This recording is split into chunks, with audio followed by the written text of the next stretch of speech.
bus yang terlibat kecelakaan di kawasan Ciater, Subang, Jawa Barat rupanya sudah dirasakan sejak awal. Hal ini diakui oleh pihak Yayasan Kesejahteraan Sosial yang menaungi SMK Lingga Kencana Depok. Pihak pengurus Yayasan Dian Nur Fadila menjelaskan ada setidaknya 157 peserta, baik guru dan siswa yang ikut kegiatan perpisahan di Bandung, Jawa Barat.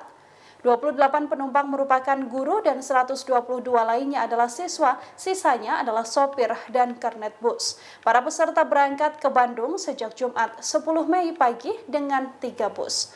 Ia mengungkapkan acara tersebut sudah disepakati antara wali murid dengan pihak sekolah.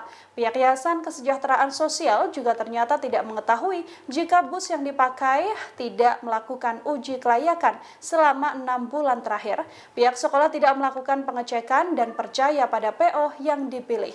Namun Dian menyatakan pihaknya merasa yakin dengan bus tersebut layak untuk membawa anak didiknya ke Bandung, Jawa Barat. Dari hasil penyelidikan terungkap bahwa bus tersebut berstatus bus antar kota dalam provinsi.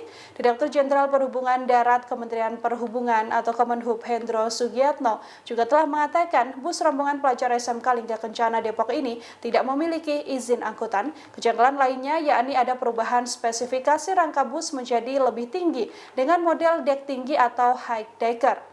Kepala Dinas Perhubungan Kadishub Subang Asep Setia Permana juga menyatakan bus yang mengalami kecelakaan berusia tua bahkan telah beroperasi sejak 2006.